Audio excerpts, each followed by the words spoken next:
जैसे मैं केरला से हूँ पर पढ़ाई किया झारखंड में और नोएडा में काम किया।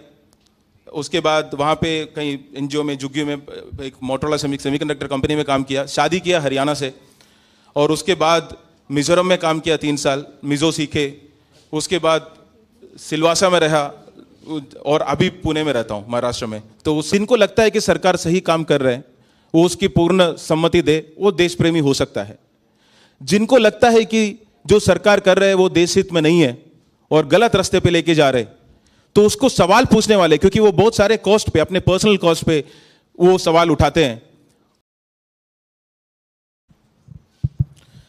सबसे पहले सबको धन्यवाद यहाँ पे आने के लिए। और कांग्रेस पार्टी ज्वाइन करने का जो निर्णय था वो 19 में रिजाइन किया। उस वक्त एक चीज़ क्लियर था कि देश में जो सरकार जिस दिशा में देश को लेके जाना चाहता है वो सही दिशा नहीं है, वो गलत है। वो गलत क्या है वो क्लियर था और गलत के खिलाफ लड़ना है ये भी क्लियर था। पर ऑल्टरनेटिव क्या है वो उस जर्नी तक पहुंचने में मुझे खुद भी क्लैरिटी की ज़रूरत थी। तो कई सारे 80-90 जिलों में घूमे, ट्रैवल किए, लोगों से बात किया, कई सारे लीडर्स से मिले।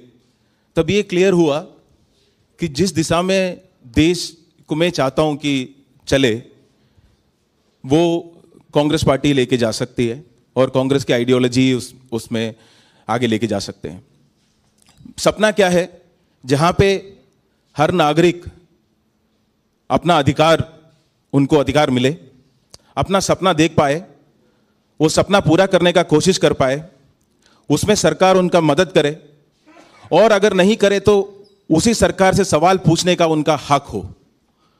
सिर्फ सपना देखना एक नागरिक वो नहीं है। अगर सपना पूरा करने में सरकार क्यों नहीं उनकी मदद करते हैं, वो उसके सवाल पूछना भी जो एक नागरिक का अधिकार है।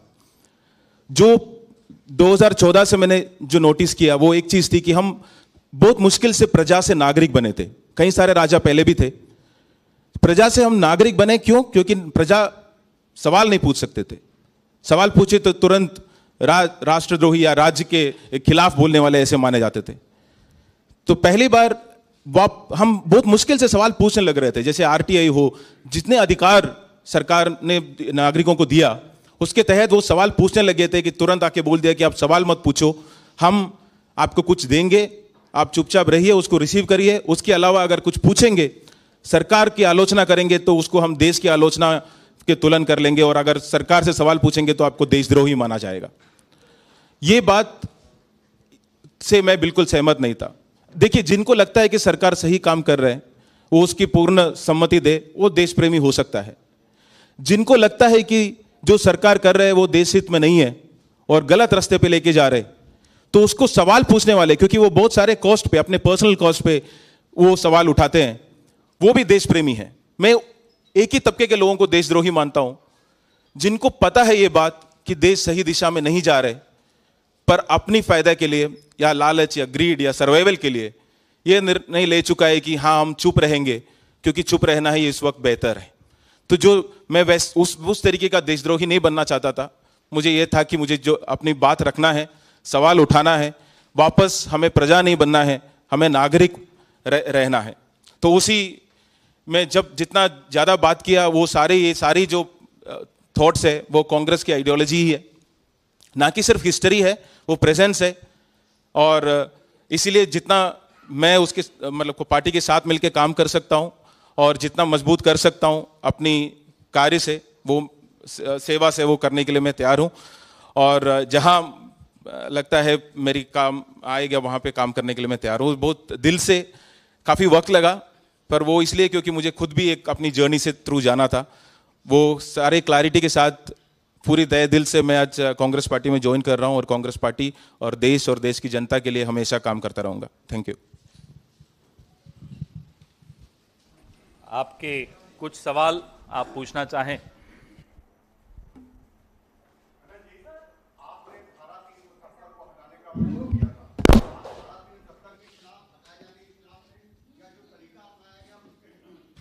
नहीं, मैं उस वक्त भी इस बात को क्लियर रखा था कि 370 हटाना है नहीं हटाना है वो एक सरकार का निर्णय हो सकता है, पर उसके बाद अगर एक पूरा प्रदेश को आप ये निर्णय करते हैं कि हम उसको बंद कर देंगे, जिस तरीके से वहां के सारे लीडर्स को, एमपी को, मान लीजिए ये बात दिल्ली में होता है कि जितनी जर्नलिस्ट है, जितनी एमपी है, जितनी एक सीएम है, उन सबको जेल डाल दिया जाए, यहाँ की ट्रांसपोर्टेशन बंद किया जाए, यहाँ की टेलीफोन बंद किया जाए, यहाँ की इंटरनेट बंद किया जाए, तो क्या वो सही है?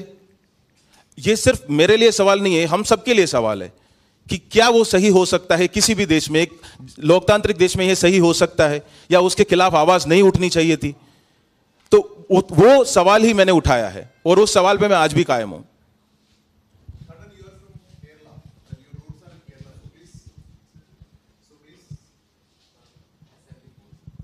So please tell something in Malayalam for your audience in Malayalam. ഏതായിരിക്കും നിങ്ങളുടെ പ്ലാറ്റ്ഫോം? ഏതായിരിക്കും? നാഷണൽ തലത്തിലായിരിക്കുമോ കേരളത്തിലായിരിക്കുമോ അങ്ങനെ എന്തെങ്കിലും തീരുമാനിച്ചിട്ടുണ്ടോ? ഓക്കെ, ഞാൻ കേരളത്തിലാണ് പഠിച്ചു വന്നത് 12 വരെ. പക്ഷെ അത് കഴിഞ്ഞിട്ട് ജാർഖണ്ഡിലാണ് എഞ്ചിനീയറിംഗ് ചെയ്തത്. ജാർഖണ്ഡ് BIT മെസ്ര അവിടുന്ന് എഞ്ചിനീയറിംഗ് ചെയ്തു. പിന്നെ അത് കഴിഞ്ഞ് വർക്ക് ചെയ്തത് നോയിഡയിലാണ്. നോയിഡയിൽ വർക്ക് ചെയ്ത് കഴിഞ്ഞ് കല്യാണം കഴിച്ചിരിക്കുന്നത് ഹരിയാനയിൽ നിന്നാണ്. മത്ലബ് ഹരിയാന. അത് കഴിഞ്ഞ് ജോലി ചെയ്തത് മിസോറമിലാണ്, ഡൽഹിയിലും മിസോറമിലുമാണ്, നോർത്ത് ഈസ്റ്റിലും. പിന്നെ അത് കഴിഞ്ഞ് വർക്ക് ചെയ്തത് സിൽവാസ, ഗുജറാത്ത് ആ ഏരിയയിലാണ്. അവിടെ നിന്നാണ് രാജിവെച്ചിരിക്കുന്നത്. ഇപ്പോൾ താമസിക്കുന്നത് മഹാരാഷ്ട്രയിലാണ്. എന്തുകൊണ്ടാണ് കോൺഗ്രസ് സെലക്ട് ചെയ്തത്? എന്തുകൊണ്ടാണ് കോൺഗ്രസ് സെലക്ട് ചെയ്തത്? വളരെ ഇത് പൗരന്മാരുടെ പാർട്ടി ആയതുകൊണ്ടാണ്. അതായത് പ്രജയിൽ നിന്നും പൗരനിലേക്ക് എന്നുള്ളൊരു യാത്ര ഇന്ത്യയെ ആരംഭിച്ചത് സ്വാതന്ത്ര്യത്തിന് ശേഷം, ആ സ്വാതന്ത്ര്യ സമരത്തിന് അനുബന്ധിച്ചിട്ടാണ്. അത് കഴിഞ്ഞിട്ട് ആ പ്രജയിൽ നിന്നും പൗരനിലേക്ക് എന്നുള്ളതിൽ മാറി വീണ്ടും സർക്കാർ തരുന്നത് മേടിച്ച് ശബ്ദമില്ലാതെ ആൾക്കാരാവുക എന്ന് മാറി തിരിച്ച് വീണ്ടും പ്രജകളാക്കി മാറുന്ന ഒരു യാത്രയിലോട്ട് നമ്മൾ തുടങ്ങിയിട്ടുണ്ട്.